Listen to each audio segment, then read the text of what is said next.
នាងក៏មិនទេនាងក៏ចង់ដើរទៅមើលចិត្តតែបុរសនោះក៏បែរមុខមកវិញភ្លាមនាងស្រែកភ្ញាក់ផ្អើលគឺលោកលូចៅវាយចាស់អ្នកស្រែកធ្វើអីហ្នឹងលោកលូមកធ្វើអ្វីខ្ញុំក៏ចង់សួរអ្នកវិញដែរអ្នកតាមដានខ្ញុំឬពួកគេសម្លឹងមុខគ្នាបរិយាកាសឡើងតានតឹង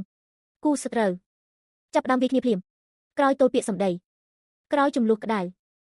នាងម៉េងទើបដឹងខ្លួនថាចេងយូហាំងរស់នៅទល់មុខអ៊ីសំឡេងនៅមុខទ្វារគាត់ក៏ប្រញាប់ចេញមកមើលពូកែណាស់នាងម៉េងតូចបដូរក្រុមហ៊ុនបដូរតំណែងបដូរផ្ទះទៀតឡើងឋានៈគូសម្គាល់យូហាំងអញ្ជើញនាងម៉េងចូលរួមខួបកំណើតគាត់ស្រាប់តែអ្នកស៊ូស៊ីធានដើរចេញមកស្ថានភាពឆាប់ឆ្កំឆ្គងចេងយូហាំងខ្លាចស៊ីធានបង្កបញ្ហាគាត់ទាញនាងចូលផ្ទះតែលូជីមីងមិនព្រមទេសួរនាងម៉ងរឿងប្រាក់ខែស៊ីយីងនាងម៉ងតបភ្លាមនាងបដូរការងារមិនមែនព្រោះលុយទេនិយាយរឿងលុយគឺថោកទាបនាងមិនចង់នៅជាមួយលូជីមីងក៏បែរខ្នងចូលផ្ទះឯកសារដែលនាងកាន់ច្រើនពេកក៏ជ្រុះរាយបាយអស់នាងម៉ងភ័យរើសឯកសារពេលដឹងថាលូជីមីងកំពុងសម្លឹងមិនភ្លេចរំលឹកថានេះជាការសម្ងាត់តែគាត់នៅតែអាខ្មាស់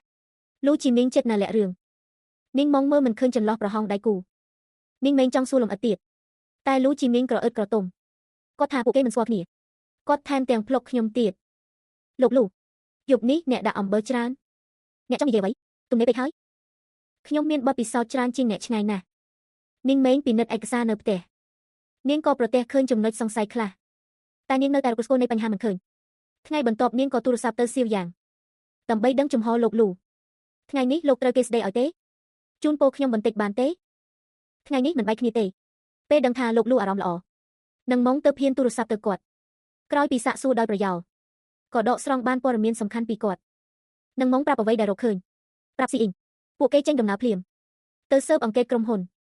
ឃើញស៊ីអ៊ីងធ្វើមុខមើងម៉ាត់នឹងម៉ងគិតថាការចរចានេះនឹងពិបាកខ្លាំងតែពេលទៅដល់ទីនោះស៊ីអ៊ីងបែរជារាក់ទាក់ស៊ីអ៊ីងបញ្យល់នឹងម៉ងនិយាយខ្ញុំដឹងព័ត៌មានសំខាន់ពីការនិយាយគ្នា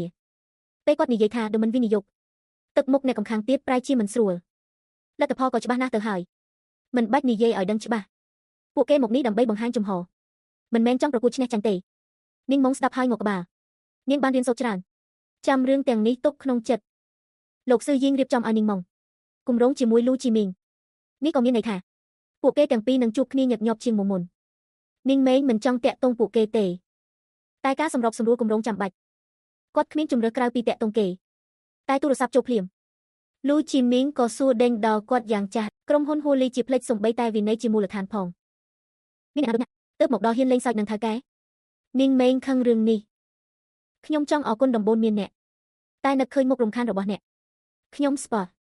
ជាតិក្រោយមិនពាក់ព័ន្ធអ្នក